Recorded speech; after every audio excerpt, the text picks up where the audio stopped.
Well, I thank you for sitting with us and giving us some insight into who you are.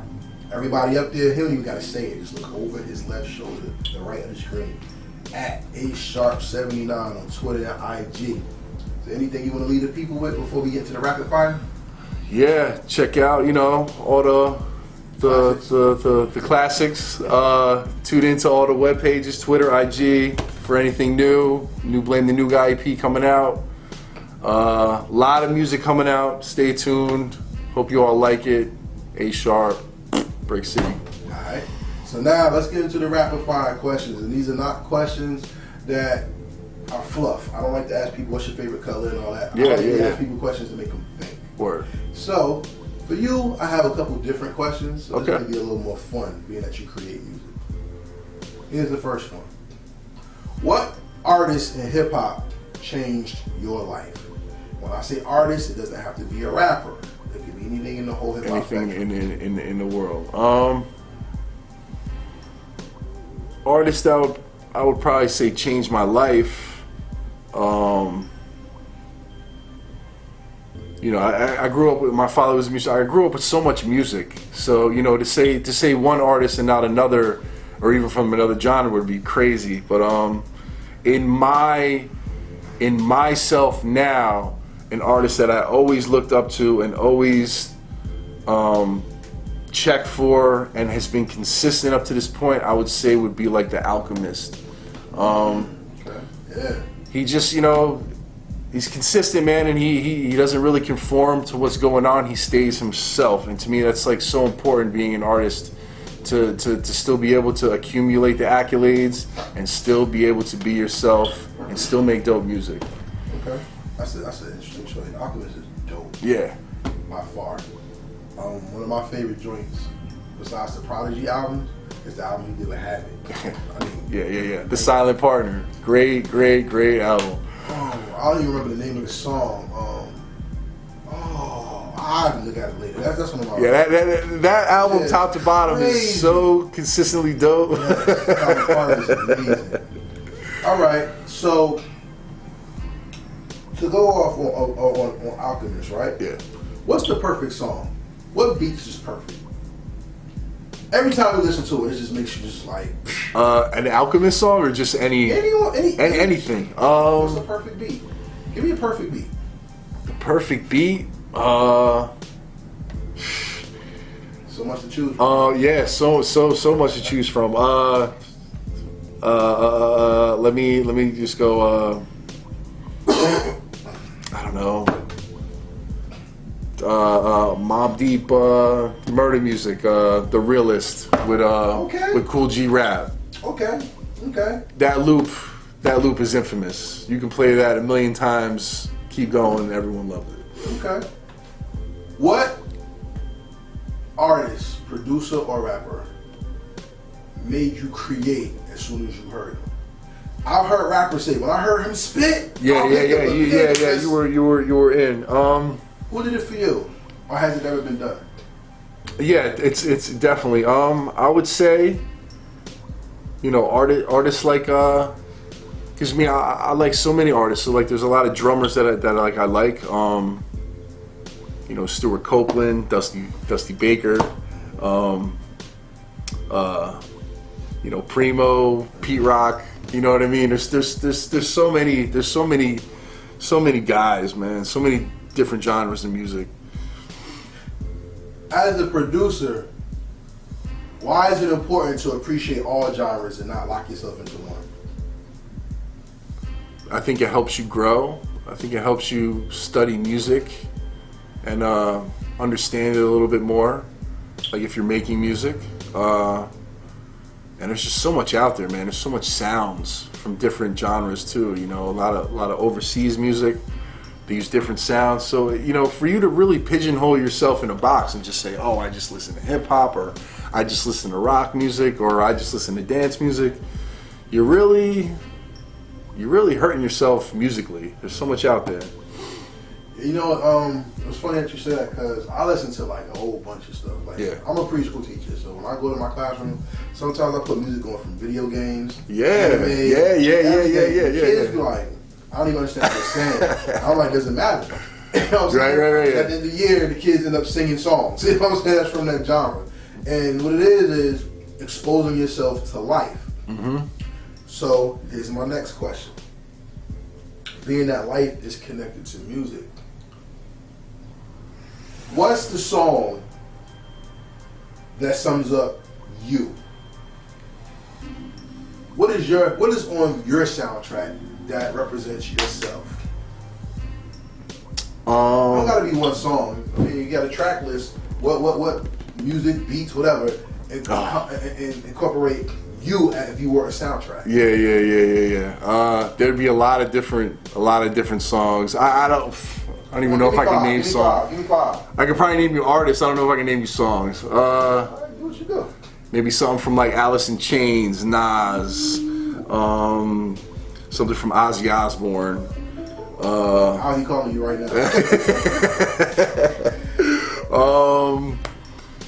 The Beatles, my group that my father was in when he was in Italy.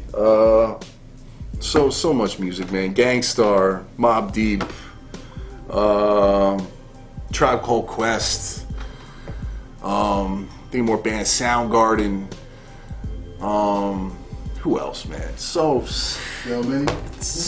Tons of music, man. You know what I mean? Even old composers, Henry Mancini to Sammy Bavano. So many old composers and music I love. So all of that. I got you. And the reason why I asked that question is because when people create or they do something, you find them being themselves through what they capture. What I mean is, whenever somebody says something is their favorite, it actually is an extension of their personality. Yeah. So, to get insight, I want people to understand that your personality is very extensive and you're not a cardboard cutout. No. And it's very important because music today is very cardboard cutout. Yes. It sucks, man. Yes. But there's so many good people out there. So, as a producer, how do you know when you have a good artist as opposed to just doing a song with somebody who tries to do art? You'll just know, man. You always know someone who's a good artist instead of just the cookie cutter that's out there. They'll just have like a certain charisma. They'll have like a certain bop about them. You know what I mean? I don't really know how to explain it. It's just something you just know. Like a good artist can always tell like another good artist. You know. Okay. Well, let me ask you two questions. We're gonna do one by one.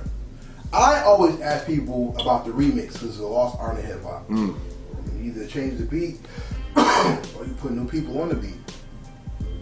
What song did you hear that you wish you could remix and make better? Oh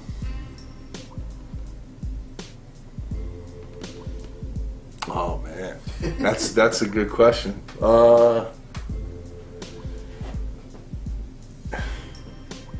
Here's just one that comes to mind. Maybe like Nas Represent or Okay. Don't Sweat the Technique by Edgar B. and Rakim.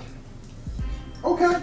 I think there has been a remix to that, but I'm saying like my own. Yeah, your my own. remix. So here's the back part of that question. When people were inspiring more producers to come out and do instrumental albums, why did you never do it? Not instrumental album, sorry.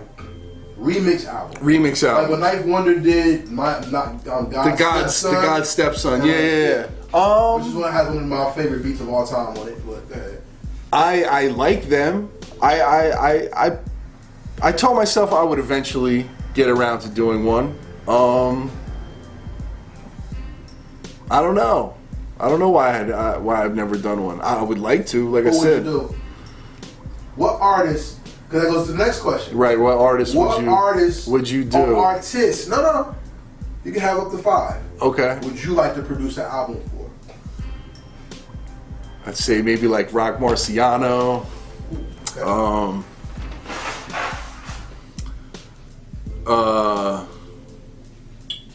I like Earl Sweatshirt. I like that crew. Who else? Action Bronson, Mayhem Loren, those guys. Mayhem Loren is a slept-on genius. Yeah, no, he's dope, man. Yeah, of course, like, you know, Mobb Deep, Prodigy was still around.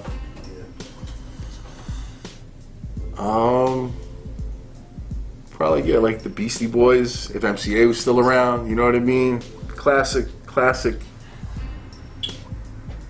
shit, man. There's so many. I got you. We just did it all. I got you. All right, so I got 3 more questions, and we're gonna fade out. The first question is this, and this is something I really wanted to pick out for you. The beat battle is a staple in hip hop, and what I mean is the beat battle is not who makes the better beat. It's not even whose song comes out and is better. It's the technique and timing of the release of the song. There's great songs that came out that made producers question their ability and question, can they hang? Questlove talked about when, what was it that came out? Midnight Marauders and what was it? Into the Wu-Tang came out on the same day? Yeah. And the genre was so wide with those releases that everybody had to pause. What releases did you hear made you pause and check your ability to go to the next level? Yeah.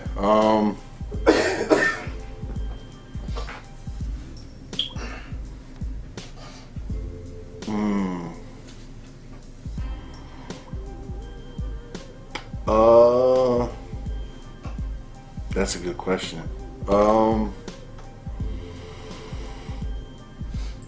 I think after I heard the Gangstar Moment of Truth album in '98, Classic. I feel like a lot of production style in that genre of hip hop was starting to change. Like Premier did something that was different, and the beats were really like notorious and like standing out. So I feel like around that time is when I needed to do something different. I needed to reinvent myself. Okay. And that's the key to being successful. Because I remember on an interview, Fat Joe said he was coming out with his second album, and he heard Illmatic, and he scrapped the entire second album to go back. Yeah. I believe it. Yeah. Okay. So yeah, reinvention is always key. The second question of the 3 is this: when A Sharp cements himself, what is the goal he's going to reach that makes him say, I've gotten here, I've done it? What is it that you want to do? You know, of course, just want to make good, consistent music that everyone likes, that a hip hop fan would like. Eventually, take it to the next level. Maybe open like a label. You know, I know so many talented artists that I work with. It would just make sense. You know, that's in the future. And just be maybe doing tours with the artists that I work with. You know, I feel like a lot of them have put in a lot of work, and they've been making a decent amount of noise. And I feel like it would definitely be time to do something like that. That's where I see A Sharp. Okay, so I gotta add a question then. Legendary producer from Jersey, Stan Ipkish, just released 326, the instrumental album. Are you gonna release instrumental albums? Yes. Okay. Yes. Very soon. Okay. After these next 2 projects, I'm working on an instrumental album. I already have beats for it that I've been making like as I go along. That I'm like, yo, this is heat rock. Put it to the side, instrumental album. But yeah, man, it's just getting all this work that I had built up with everyone that I said I was gonna do. That's what I do. I like being of my word. If I tell you I want to work with something, I'm gonna get it done first before I start another project. Putting my hands on like a million different projects at once, it's hard, man. Cause I want to give it that 110. I don't want to just, you know, put 85% in there and I'm putting 90 in there. You know what I mean? I want every project to be consistent with my attention. So that focus is very important to be great. Definitely. So here's the last question. Hip hop is gonna live forever. And we're on video, so this is gonna live forever. Yeah. No matter where the platform is, this is gonna be there. So I'm very big. Heritage hip hop is based off of the legacy of hip hop, because your heritage defines who you are. What is going to be A Sharp's legacy when they open the books of history and they look back on him, his career, and his life? What are you always going to be remembered for? It's gonna be remembered for being a good guy, made good music, tried to make everybody happy. Yeah, man, just being, you know, if I was to pass tomorrow, I would just want everyone that was into my music to be like, yo, he was an ill cat, you know what I mean? He came up with some really raw music, and you know, everyone really enjoyed it, you know what I mean? Pretty much it. Well, everybody out there, if y'all want some of A Sharp's music, how do you get it? You can check it out right now. Everything very soon is going to be on iTunes and all over the internet, all the streaming sites, Spotify. Go get it, go listen to it, go stream it, whatever you like to do. Right. Hit me up on IG if you want like a physical copy, anything like that. You know, people out there that still buy physical music, and yeah, man, you'll be hearing everything really soon. A lot of good projects coming out, man. A lot of dope music. So everybody out there, thank you for watching. This was a pleasure because we got something cooking. A Sharp may have to be invited. Yeah, man. You never know. Yeah. He said yeah, so it's gonna happen. Yes. So everybody out there, we want to say peace. Peace. And we Heritage Hip Hop and out of here. One. This is ELO. Killer whales in the shark chain. Earl Smashington the wizard. Ancient crystal therapy. Fantastic weaponry. I move heavy with my roadies. Desert heat holder when you dealing with coyotes. Smoking on yellow and purple like I'm Kobe. Master architect, heavy scroll from Nairobi. Built up my rank from a sergeant to a general. Harpoon, juke, shoot, crook. Real hip hop. Real hip hop. We here.